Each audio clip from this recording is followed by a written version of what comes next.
নমস্কার প্রিয় দর্শক। অ্যাসিডিটি অ্যাসিডিটি একটি কমন রোগ এখনকার ক্ষেত্রে। তো এই অ্যাসিডিটি হলে অনেক সময় সেই অ্যাসিডিটির প্রকোপ খুব বেশি হয়, অনেক সময় তো কম হয়। তখন ছোটোখাটো ঔষধে এটি কিন্তু বা স্বাভাবিকভাবেই কমে যায়। কিন্তু কিছু কিছু সময় অ্যাসিড এতটাই মারাত্মক হয়ে যায়, সেটি কিন্তু সাধারণত কোনো ডোজে কোনো ওষুধে কিন্তু কাজ হয় না তখন। কেননা তখন সেই অ্যাসিড দ্বারা কিন্তু শরীর আচ্ছন্ন থাকে, যার ফলে যে ওষুধই কিন্তু প্রয়োগ করবেন সেই ওষুধ কিন্তু নিষ্ফল হবে। সেটা যে ওষুধই হোক না কেন, সহজে কিন্তু কাজ করবে না। তো সেই অ্যাসিডিটি থেকে নিবৃত্তি পাওয়ার একটি মোক্ষম উপায় হলো সেইখানে বমি করে দেওয়া।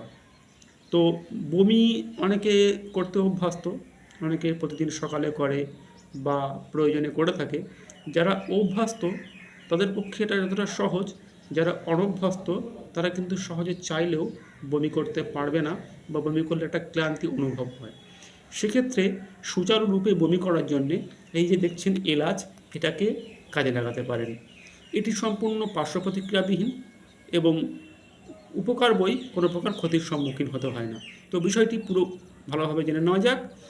যখনই দেখবেন যে অ্যাসিডিটি উৎপরীক্ষভাবে হয়ে গেছে, কিছুভাবেই কমাতে পারছেন না, বা কোনো ওষুধের কাজ করছে না, বা সেরকম সম্ভাবনা দেখা দিচ্ছে, তখন এই এলাচের 2-3টে এলাচের মোটামুটি থেঁতে নেবেন, আর সঙ্গে সামান্য সৈন্দব লবণ নেবেন। জলে 1 গ্লাস 2 গ্লাস অথবা 3 গ্লাস জলে ভালোভাবে ফুটিয়ে নেবেন। এবার একটু ঠান্ডা হয়ে গেলে উষম উষম গরম অবস্থায় সেই জল ছেঁকে নিয়ে পান করুন।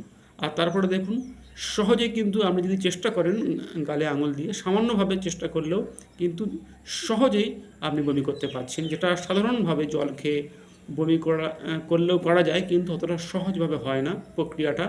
তো এখানে বমির যে প্রক্রিয়াটা, এটা কিন্তু সহজভাবে করা যেতে পারে, এবং দেখবেন যে আপনার অ্যাসিডিটিও কিন্তু তৎক্ষণাৎ কিন্তু নির্মূল হয়ে গেছে। এই বমি করার পরে কিছুক্ষণ বিশ্রাম নিন, তারপরে আস্তে আস্তে অল্প অল্প ঠান্ডা জল পান করুন। দেখবেন যে আপনার এতে অ্যাসিডিটিও নির্মূল হলো এবং প্লাস কোনো ক্ষতিও হলো না। আর এই এলাচ এবং সৈন্দব লবণ একটু জানেননি, কোনো পার্শ্ব প্রতিক্রিয়া নেই, তবে এটি কিন্তু মৃদু বমনকারক। তো এইভাবে যদি আপনি ভ্রমণ করতে পারেন, তো অ্যাসিডিটি তো নিবৃত্তি হবেই। এটা সবসময় করতে হবে এমন বলছি না। যখনই দেখবেন অ্যাসিডিটি খুব মারাত্মক আকার ধারণ করেছে, কিছুতেই কমছে না, এমন এমন অনেক সময় হয়ে থাকে, মনে হয় যেন বমি করলে স্বস্তি পেতাম, সেই ক্ষেত্রে ট্রাই করে দেখতে পারেন। কোনো প্রকার কোনো ক্ষতি নেই, এটি যে কেউ করতে পারে, কোনো প্রকার কোনো ক্ষতি নেই, এতে কোনো প্রকার কোনো ক্ষতি হয় না, বরং এতে আরও অ্যাসিডিটি কমবে এবং শরীরেরও অনেক রিলিফ পাওয়া যাবে। তো আশা করি ভিডিওটা ভালো লাগলো। যদি ভালো লেগে থাকে অবশ্যই একটি লাইক করে আমাদের পাশে থাকবেন। ধন্যবাদ।